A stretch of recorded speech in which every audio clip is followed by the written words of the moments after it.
Hey everyone, have you ever braved the wilderness all alone? Camped under a million stars? Just you and the sounds of nature? Sounds peaceful, right? Well, in this next story from one of our listeners, it took a turn for the seriously weird on a recent solo backpacking trip through Yosemite National Park. What started as a solo adventure quickly became something far stranger. So, settle in and perk up your ears because you won't believe what he had to say. The last rays of sunlight were bleeding through the towering pines as I finished setting up camp. Yosemite, even in the fading light, as far as I was concerned, was breathtaking. Granite cliffs rose from the valley like sleeping giants, and the air hummed with the distant sounds of crickets and other forest animals. I zipped up my tent, the familiar routine comforting. I was alone on this backpacking trip, something I'd always wanted to do. My friends had chickened out at the last minute, citing wild bears and no phone reception. Jokes, I knew, but it left me with a solo adventure, something both exciting and a little unnerving at the same time. As dusk settled, I prepped my dinner, dehydrated chili, and lukewarm water. Not exactly gourmet, but it filled the rumbling in my stomach. Soon I was very aware of the silence as it settled in around me, broken only by the occasional crackle of the campfire. I pulled out my headlamp, its beam cutting a cone of light through the gathering darkness. Suddenly, a loud snap echoed through the trees, making me jump. My heart hammered in my chest. I strained my ears, listening for any further sound. Silence. I convinced myself it was just a branch breaking under its own weight and falling to the ground. Reassured, I reached for my spork, about to dig into the chili, when another sound froze me. It was a low, guttural growl, unlike anything I'd ever heard. It rumbled from somewhere deep within the woods. I slowly turned my head, headlamp beam sweeping across the darkness slowly. The growl sent a jolt of adrenaline through me. I knew the park was home to plenty of wildlife bears, coyotes, the occasional mountain lion, but this sound wasn't quite right. I didn't think it was the snarl of a predator or the high-pitched yip of a coyote. It was deeper, more guttural, and resonated with a terrifying unease that settled deep in my gut. Grasping my headlamp tighter for better control, I scanned the tree line. My heart hammered against my ribs. Every shadow seemed to wiggle and twist in the flickering light. I was hoping that my mind was just playing tricks on me. I strained to hear any further sound, any telltale rustle of leaves or snap of a twig. But the forest was now quiet, the only movement the gentle sway of the pines in the evening breeze. Just as I began to convince myself it was just my overactive imagination, a flicker of movement at the edge of my vision caught my eye. There, bathed in the faint moonlight filtering through the canopy, stood the creature. It was unlike anything I'd ever seen before in real life, or even in the fantasy movies I sometimes indulged in. It was tall and impossibly thin, easily exceeding 8 feet in height. Its limbs were long and slender, ending in hands that were more like gnarled claws, tipped with what looked like wickedly sharp points that glinted faintly in the dying light. Its skin, if you could call it that, seemed to shimmer and shift in a way that defied explanation. It wasn't fur or scales or anything I could recognize. It had an almost metallic sheen to it, reflecting the moonlight in an unnatural way that sent shivers crawling down my spine. We locked eyes for what felt like an eternity. Time seemed to slow down, the only sound my ragged breaths. The creature tilted its head, as if studying me, its eyes emotionless, devoid of any warmth or recognition. Then, just as abruptly as it appeared, it vanished into the dark woods, leaving only an unsettling silence in its wake. I remained in my exact spot, my mind struggling to process what I'd just witnessed. Fear that was cold and primal washed over me. Every instinct screamed at me to run, to get as far away as possible. But my legs refused to obey. Finally, I managed to stumble back into my tent. I huddled in my sleeping bag, pulling it tight around me, trying to shut out the darkness and the memory of what I'd seen. Sleep wouldn't come. Every rustle of leaves, every snap of a twig sent my heart racing. As dawn broke, casting a pale light through the trees, I emerged from my tent. The forest floor was silent, the air still, but the memory of the creature and the chilling encounter lingered, a heavy weight in the pit of my stomach. I packed up my camp quickly, my movements driven by a desperate need to leave. As I hiked out of the valley, I kept looking back over my shoulder, half expecting to see that figure reappear from the shadows. Whether it was a figment of my imagination, a trick of the fading light, or something else entirely, I don't know. But one thing is certain. The encounter in Yosemite changed me. It left me with a deep sense of unease, a constant awareness that there are things out there, things we don't understand, and that the vast wilderness holds secrets yet to be revealed.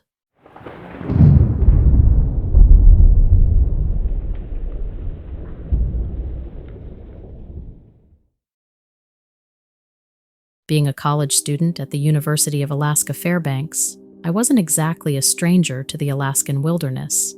Sure, most of my experience was limited to weekend hikes around Fairbanks, but spending a long weekend in Denali National Park felt like an adventure. The drive itself was epic. A few hours of driving to the entrance to the park, flanked by endless spruce forests and snow-capped peaks. It was the kind of scenery that made you feel small, insignificant in the grand scheme of things. But once I arrived, I was surprised to find that the mosquitoes were the worst part.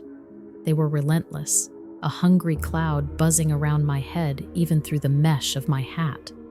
I swatted them away ineffectually, sweat dripping down my face. I should have turned back hours ago, but the stubborn streak in me wouldn't let me quit. I had come to Denali to see Denali, and I wasn't going to be chased away by a few pesky bugs. As for seeing the mountain, I wasn't going to be able to get close, but there were plenty of places to hike and see it off in the distance. Interestingly, Denali has few marked trails and is mostly geared towards off-trail hiking, so off I went in the direction that would give me a good view as long as the skies stayed clear. I crested a small hill, and there it was, Denali, in all its magnificent glory, its peak piercing the clouds like a spear. It was breathtaking, worth every mosquito bite. I pulled out my phone to snap a picture, but as I fumbled with the camera app, a movement at the edge of my vision caught my eye. It was something large, easily the size of a bear, but not like a bear at all. It was vaguely canine in shape, but its fur was an unnatural shade of obsidian, like polished coal. Its eyes, two piercing emeralds, seemed to lock onto mine from across the valley.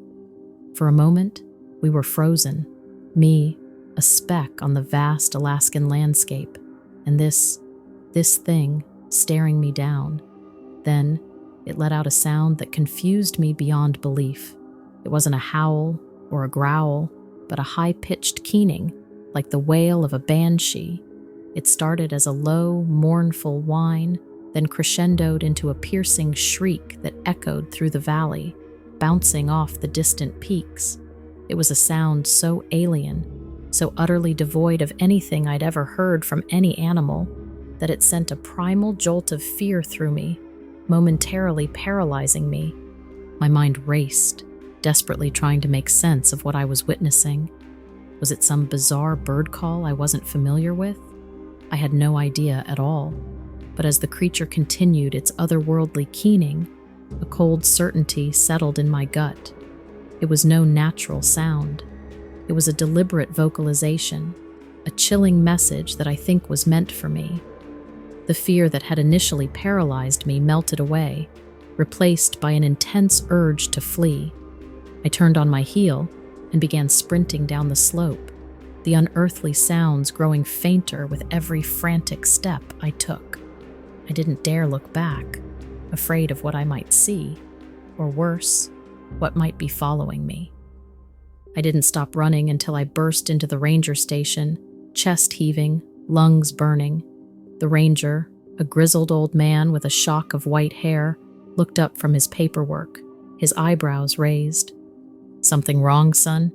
he asked, his voice calm despite my obvious distress. I took a few deep breaths, trying to get the words out. I saw something up on the hill," I stammered. "It was big, black, and its eyes, they were green." The ranger's gaze narrowed, a flicker of something crossing his face before it was gone. He leaned back in his chair, steepling his fingers. "You know," he said slowly, "sometimes it's better not to stray too far off the beaten path." His words hung in the air, heavy with unspoken meaning. I mean, the whole park is off the beaten path. But I didn't ask him what he meant, or if he even believed me.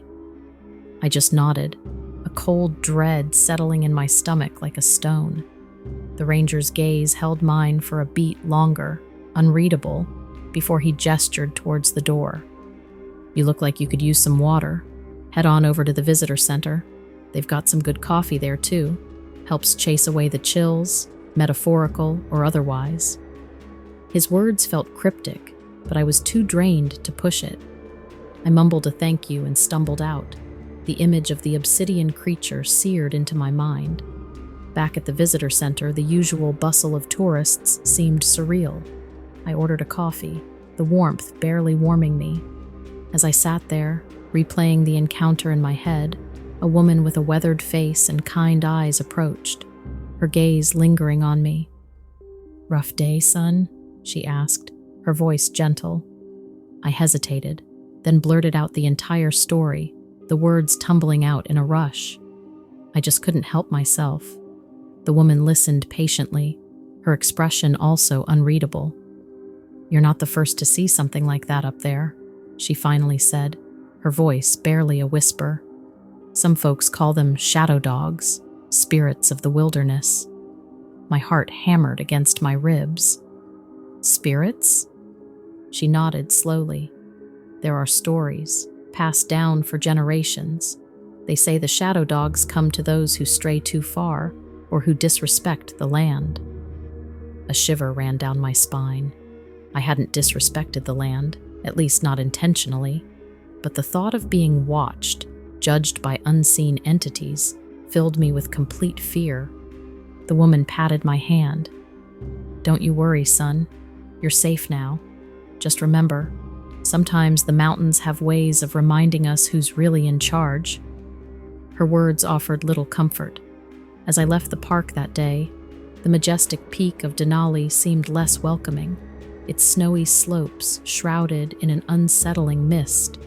The encounter with the creature, the ranger's cryptic words, and the woman's legend all swirled in my mind, leaving a lingering unease.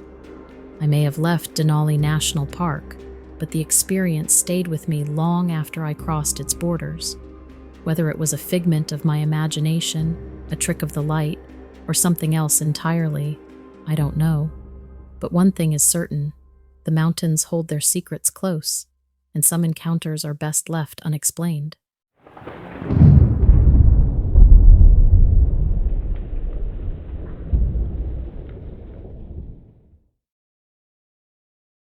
I'm a park ranger at Biscayne National Park and have been at the job for the better part of 2 decades now. I mostly worked late shift. I started the job when my kids were little. It was easier for the wife and me to juggle our schedules as parents. And, I won't lie, there's something peaceful about the park at night, a calm that settles over the land like a warm blanket. This particular night was like any other. It was around mid-July, a few years back during one of those heat waves where the day was sweltering, but the night with the breeze coming off the bay was bearable, even pleasant. Rounding up the last of my paperwork, I headed out for my usual patrol. People think of nature as something beautiful, and sure it is, with its awe-inspiring sunsets and towering trees. But don't forget that there's a raw, untamed side of it as well. There are mysteries cloaked in the darkness and secrets whispered through the rustling leaves. This realization didn't scare me. It fascinated me. Pulling on my jacket, I started up the engine of my old Ranger truck, the headlights cutting through the almost solid blackness of the night. The road was familiar, every turn, every bump. Habit guided me through the dense forest that framed the asphalt road. My usual patrol route involved checking the camping sites, the docks, and the picnic areas, ensuring everything was as it should be. But that night, something was different. As I approached the end of the picnic area, the truck's radio crackled into life, and a strange interference filled the cabin. You know, the kind you hear when you're trying to tune a radio station, but you just can't get a lock? Just white noise and static. Thinking it was a technical glitch, I smacked the side of the piece, but it continued its crackling. As the static filled the air, my eyes were drawn to the right where the picnic tables were, and that's when I noticed a figure in the distance, barely visible. It was awkwardly silent, despite the noise from my truck radio. The silence of the forest was eerie and almost deafening, like the night was holding its breath. Ignoring the continuous static from the radio, I decided to investigate and turned off the engine. The figure was standing near one of the picnic tables, but too far for me to make out the details. I grabbed a flashlight, and with a deep breath, I slowly climbed out of the safety of my vehicle. My boots crunched on the gravel beneath as I ventured into the night. The harsh beam of the hand held light slicing open the darkness. I had a job to do, and that's protecting this park and everyone and everything in it. So I swallowed my hesitation, reminding myself of the duty that came with my badge. My heart pounded in my chest as the flashlight illuminated the area, revealing the mysterious figure more clearly. I figured it was someone trespassing after hours. We got that sometimes, and you never know if you're going to run into one of the crazies or not. So, yeah, I was nervous. But I didn't expect what happened next. The first thing I noticed about the figure was the size. There was no way this was a person. It was massive, towering over me at a height I could only guess was well over 8 feet. The next thing I noticed was the smell, a putrid stench that filled the night air. It was a rancid smell, like old, wet leaves mixed with an animal scent I couldn't put a name to. Now, I've seen many things during my time as a park ranger, from alligators to black bears, but what I saw standing there was unlike anything I'd ever encountered. Its body was robust and powerful, covered in thick, dark brown hair that almost looked reddish in the beam of my flashlight. The face, I don't even know how to describe it. It was some sort of cross between man and ape. It had a heavy jaw, a prominent forehead, and deep-set, almost human eyes that seemed to glow ominously in the light. It had a flat nose with wide nostrils and a chiseled jawline that was covered in what looked like old scars. For a moment, we just stared at each other, me frozen in place. If Sasquatch was indeed real, I was looking right at it. There seemed to be intelligence behind his nearly human eyes that I found unnerving. Suddenly, it let out a bone-rattling yell so loud that it seemed to echo across the entire park. The hair on the back of my neck stood up, and I felt a shiver of fear ripple down my spine. The creature turned, its colossal frame moving with surprising grace, and disappeared into the darkness. Shaking, I hurried back to my truck, locking the door behind me. I frantically grabbed the radio, informing the authorities about what I had seen. The feeling of unease stayed with me, my pulse still racing as I drove away from the site with the image of that creature burned into my memory. As I patrolled the rest of the park, my mind raced, trying to come to terms with what had happened. I had heard stories of Bigfoot sightings before, but had always dismissed them as tall tales. But now, having seen something so incredible and terrifying with my own eyes, I wasn't so quick to dismiss them in the future. Ever since that night, my shifts have taken on a new perspective. I drive down that familiar road, my eyes peering out into the shadows, always wondering if the creature is watching for me as closely as I'm watching for it. The calm threat of the park hasn't changed. It's still peaceful, still beautiful, and still completely unpredictable. So, there you have it, my story of the time I had a face-to-face encounter with what I believed to be a Sasquatch. It was a night I will never forget, and one that continues to haunt me to this day.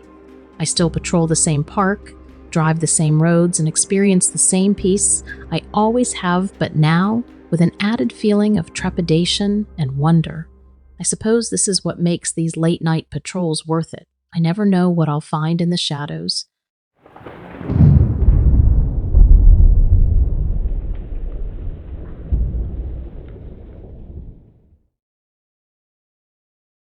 My story happened just about a year ago while I was fishing in the Louisiana swamps.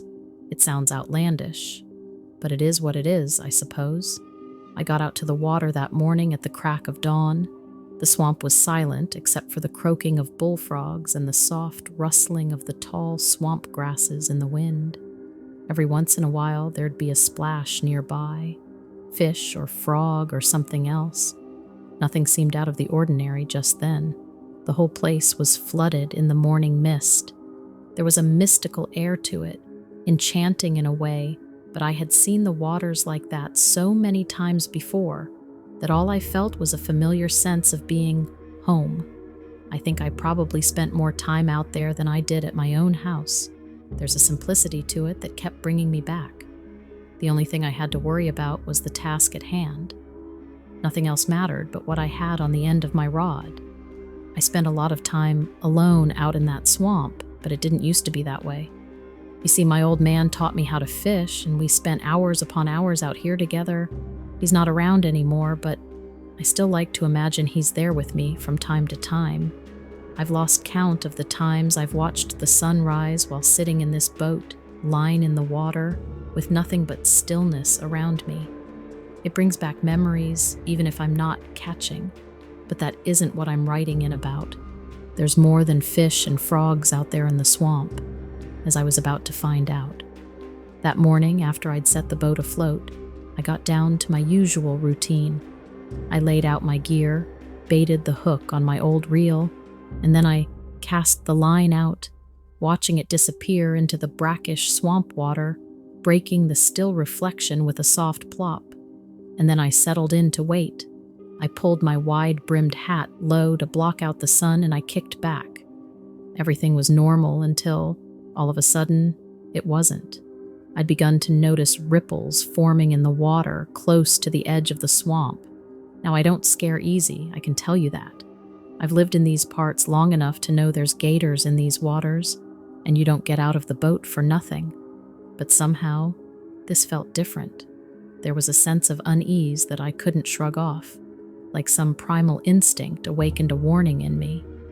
These ripples, they weren't like the ones a gator makes. They were too rhythmic, too determined. This was a predator of some sort. I knew that much. It was something on the hunt. But what exactly? I didn't know. All of a sudden, I felt a sense of nervousness close in on my throat. Something told me I should hide. It all felt so foolish, but I ducked low in my boat, trying not to be seen. I looked up after a moment and I saw a dark shape jutting out from the water a little way away from the boat. At first, to my relief, it appeared to be nothing more than a large log, and then the log moved. My eyes were mistaken. This was something alive. There, in front of me, stood a creature the likes of which I had never seen nor heard of before. An imposing sight, easily 6, maybe 7 feet tall. Its body was covered with scales that shimmered in the light morning mist. On 2 legs it stood, towering over the swampy waters, the sheer sight of it making my blood chill. The head was something out of a nightmare, reminiscent of a dinosaur. Its face was distinctly lizard-like, or even gator-like, but its eyes, they were a whole different story. They glowed with an eerie, piercing yellow light, staring directly at me through the settling mist. I can't even begin to describe my terror. More unsettling was how quickly the creature vanished. One moment it was there, and the next, it was under the water's surface, leaving behind nothing but a few displaced ripples. I sat there, staring at the rapidly calming water like a man possessed, my heart pounding so hard I was convinced it would jump out of my chest and into the swamp water beside me. I remember frantic thoughts racing through my mind then. I couldn't shake the thoughts in my mind that I had just seen something prehistoric, but I couldn't have. They all died out a millennia ago. Or did they? I wasn't sure what to think. I had lived my entire life out there and hadn't once run into this thing before. How could it have concealed itself for all those years? Unless it was a new arrival to the area. I got my boat out of that water as soon as I could, the entire time fearing that thing would make another appearance, and perhaps I wouldn't be so lucky the next time it saw me. But I eventually found myself back at the swamp, back fishing where my old man and I used to fish. I will say I am a little more careful these days, a little more cautious when I'm out there alone. I keep both eyes out for that thing, but I haven't seen it since. Thinking about it, even writing this story out, floods my mind with questions that I'll probably never have answered. I don't know where I would even go to figure it out. I can't imagine the DNR would tell me even if they knew something. So if anybody out there listening has seen one of these things, I don't care who you are. I just want to know that I'm not alone, that I didn't imagine it. Thanks for listening.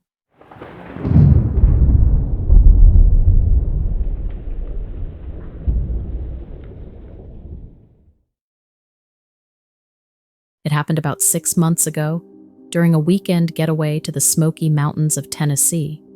I had rented a humble, rustic cabin right in the middle of the mountains.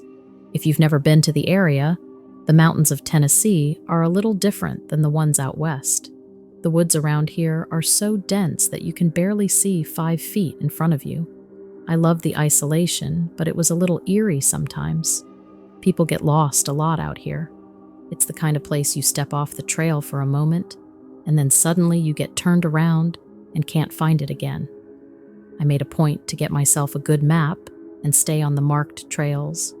That way, I would be safe. I've never been so wrong in all my life.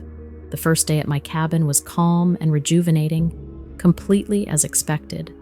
I hiked up one of the nearby trails and was rewarded with panoramic views that stretched out as far as the eyes could see. You could see everything from up there. It was a sea of trees beneath me. I don't think I've ever seen that many shades of green in my life. The trails were serene, winding through the dense vegetation all around. There were quite a few bugs trailing me, but it was still worth it. I ended the evening with some light reading by the crackling fire and a simple dinner. The cabin itself had a warm, lived-in feel with a rustic sense of decor. There were antler mounts as a coat rack and a plaid couch that had much of its color faded by time. There was a little laminated pamphlet about the historic cabin and how it was preserved and refurbished over the years. The booklet said it was built several years before the Civil War. That first day was everything I had hoped for, but as night fell, peace soon gave way to a sense of uncomfortable eeriness. The cabin creaked and sighed in the night as the harsh mountain winds picked up, all normal sounds for an old house. But I suddenly became very aware of how alone I was out there. Shadows of trees danced across my cabin walls in the moonlight. It took a while to drift off to sleep that night.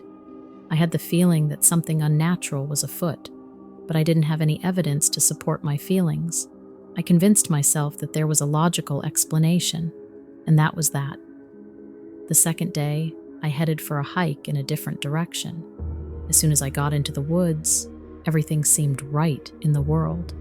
The sounds of nature around me were more refreshing than my sleep the previous night. I finally felt relaxed. I remember heading back to the cabin that evening, and just as soon as I stepped through the door, that uncomfortable feeling of dread crept back in. That night, I tossed and turned for what felt like hours before I was finally able to fall asleep. Something just felt wrong and I couldn't shake it. And I was about to find out why. Not 20 minutes later, I woke to the sound of jingling chains and inaudible whispers. I knew right then that it wasn't just the wind playing tricks on me. I hesitantly rose from the bed. Thinking there was an intruder, I grabbed my pocket knife off the nightstand. Within the dim moonlight seeping inside from the curtained windows, I caught sight of a translucent figure. It was an old man, gaunt and hollow-eyed, with a heavy chain linked around his faded blue uniform that rattled every time he moved. Then another figure appeared. This one was a young boy. He was maybe 10 or 12 years old, but his eyes were much older. He had that 1,000-yard stare you see with veterans coming back from war zones. More figures emerged from that same corner of the house, almost like there was an unseen portal there. There was probably 8 of them in total, and they all bore those old war uniforms. They were thin, like they had been starved. Even the little boy. They were all whispering at the same time, but I couldn't understand what any one of them was saying. I stood there, frozen, unable to comprehend the unusual sight before me. Despite their haunting appearance, I don't think they meant me any harm. They just seemed lost. It was like they were stuck there, unable to move on. My initial fear turned to sadness. I can only imagine what happened to these people in life, and now, in death, they were still unable to find peace. Death is supposed to bring rest, to end suffering, but not for these men. They were stuck here. Suddenly, one of them looked directly at me, his hollow eyes meeting mine. I could feel the chill running down my spine as he slowly reached out to me. A cold gust of wind swept through the room, and suddenly they were gone. All of them. Just vanished. The sudden quiet felt unnerving, and I didn't sleep the rest of the night. I ended up packing my things and leaving the following morning. I felt a bit ashamed when I left. I should have tried to do something to help those people cross over, but I didn't. I didn't want to believe in ghosts. Not quite yet, anyway. I panicked and I left. It's still pretty fresh in my mind, but I've had time to process it now. I've booked myself a return trip to the cabin in about 4 months. Now, I'm not a priest or a shaman or anything like that, but I think I can help those ghosts move on, as long as I stay open-minded. So my story isn't quite over yet. I'll let you know how it goes after I come back, but until then, you'll have to cut your teeth on this.